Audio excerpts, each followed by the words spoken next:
Good evening. Welcome to Ethics and the Invisible Hand. I'm Rob Garnett. I'm a professor of economics here at TCU.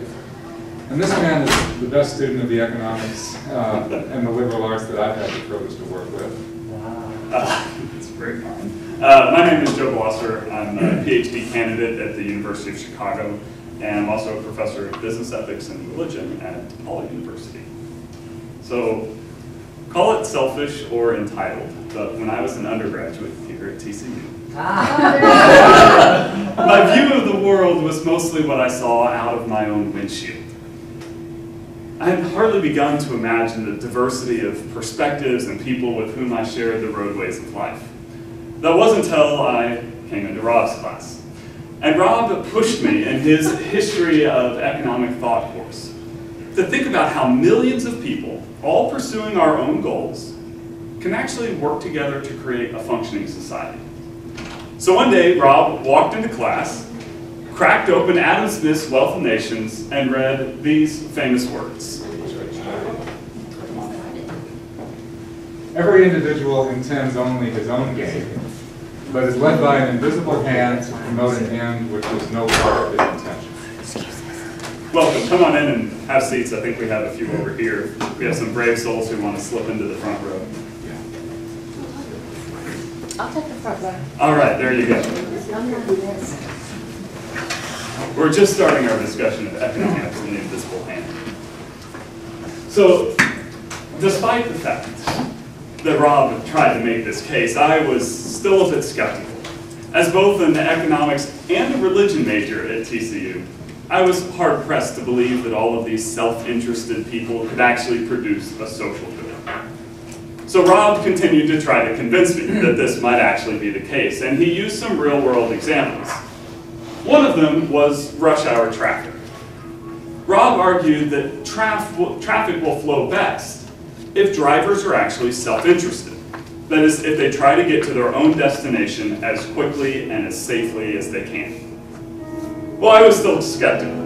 I mean, I thought, wouldn't traffic flow better if people were also interested in where other people were going and could coordinate where they were going? But eventually I began to realize that if I and all the other altruistic drivers out there stayed in the slow lanes and didn't pass each other so that people who were in a hurry could fly by in the fast lanes, we'd actually clog up the slow lanes. We wouldn't utilize the full capacity of the interstate, and eventually everyone's drive times would get longer.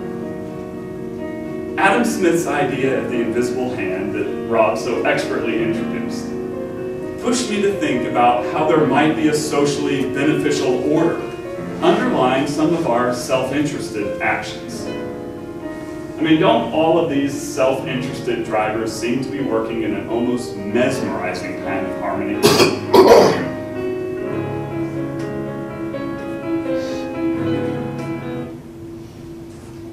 How many of you have heard of Adam Smith? Okay. If you had been one of his students at his Scottish University in the 1750s, what do you suppose he would have been lecturing on? Religion. What's that? Religion. Actually, Not right. Yes. Yeah. He did lecture on natural theology, and he Yes. also lectured on economics, all of which at his time were part of his responsibilities as a chair of moral philosophy. So economics in Smith's day and age was part of moral philosophy. And it's interesting because of the two books that Smith wrote during his lifetime. The book for which he most wanted to be remembered was not his economics book, that many of you have probably heard of, The Wealth of Nations, but in fact his first book, The Theory of Moral Sentiments. Another interesting fact about Smith is that he never used the term capitalism, even though he's remembered today by his critics and his admirers as a patron saint of capitalism, a sort of 18th century Gordon Gekko telling us, Greed, for lack of a better word, is good. So was Adam Smith really an apostle of greed?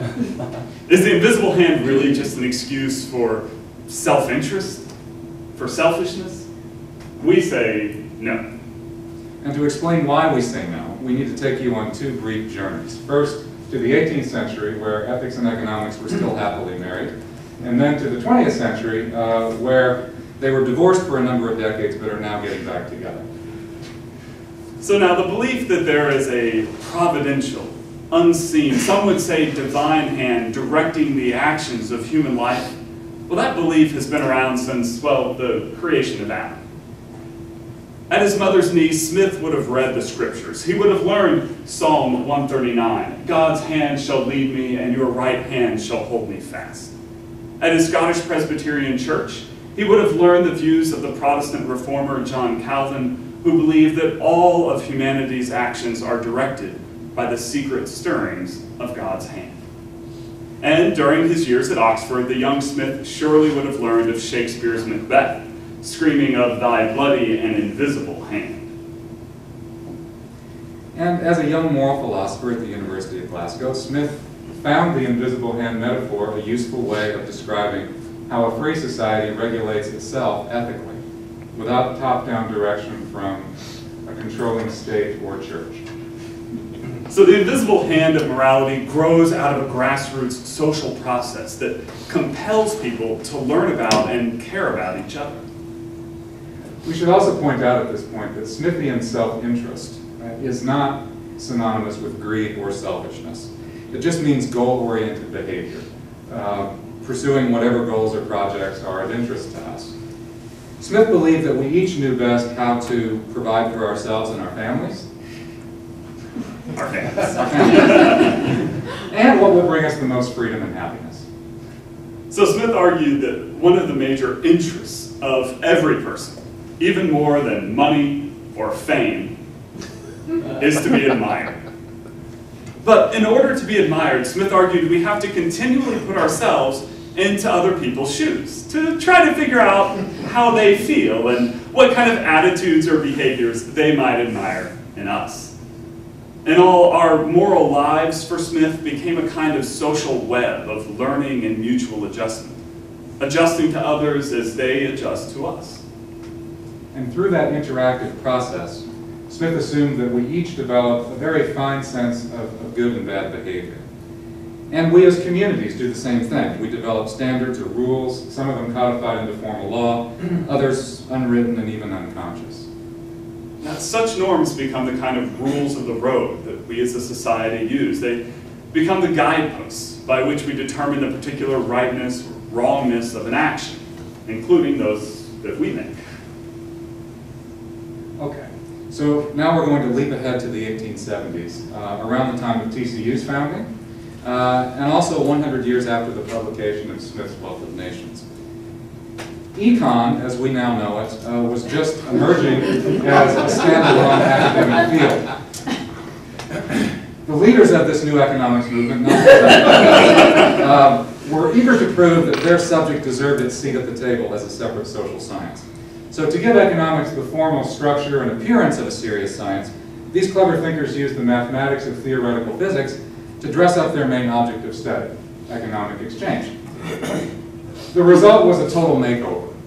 Adam Smith's invisible hand idea was suddenly transformed into a system of supply and demand equations through which all prices were competitively determined and all resources optimally allocated.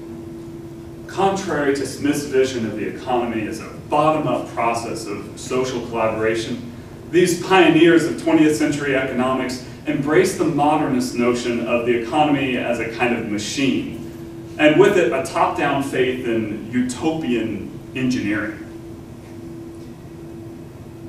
Throughout the 20th century, this modernist faith was taken up by engineers across the ideological spectrum.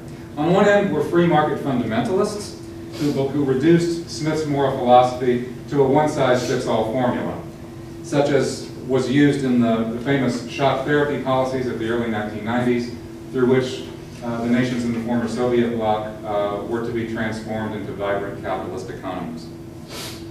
At the other end were the Marxist economists of the 1930s and 40s, who believed that centrally planned economies were the best way to ensure prosperity and justice for all. They rejected the so-called Smithian faith in free markets and turned instead to the visible hand of government. Carefully positioned between these extremes were Keynesian fiscal and monetary policies. When three leading Keynesians were appointed by President Kennedy to his Council of Economic Advisors in the early 60s, They boldly claimed that macro policy tools could end business cycles and high unemployment once and for all, much as the World Bank today has promised to end extreme poverty by 2015 through their top-down assistance to less developed nations. In each of these cases, economists have pursued lofty and laudable goals, but they pursued them by means that Adam Smith would have found economically and ethically questionable. Modern economists have been seduced, Smith would say, by the allure of visible hands that promise maximum economic growth or economic efficiency, and frankly by the prestige that economists themselves have received by being the architects of these master plans. 20th century economists, despite these noble aims, tended to forget the ethical dimension, the important sense in which humans can never be reduced to cogs in some machine controlled by an economic engineer. How many of you have taken or can recall a basic econ course from your past? Oh, good. Do you remember the idea of perfect competition? Where there are so many buyers and sellers in the market that no individual has any influence over the market situation. That concept speaks to the idea we're trying to describe here about the ethical whole in modern economics. If you think about it, each person in that perfectly competitive market exists on their own little island. Their decisions don't affect anyone else in particular, and so they bear no responsibility for anyone but themselves. I would bet, then, that your memories, your sweet memories of Econ 101, probably include a lot of graphs like this, but not very many ethical discussions. But we have to remember that economic decisions never occur in an ethical vacuum. They're always contextualized. And Adam Smith knew it. If he were here with us tonight, he would remind us and urge us to remember that ethical virtues are not just like quaint niceties that no longer apply in our 21st century wired global economy. Even more than that, he'd want to insist that taking ethics seriously does not mean surrendering our freedom. In fact, Smith would argue that an ethical economy actually enhances individual freedom. Adam Smith was deeply practical. He certainly understood the appeal of visible hand solutions.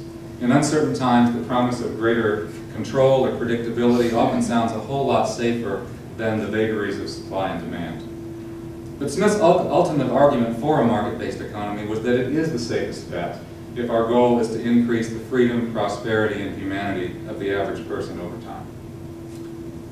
So, since the official end of the Cold War in 1989, many, including many economists, have returned to Adam Smith.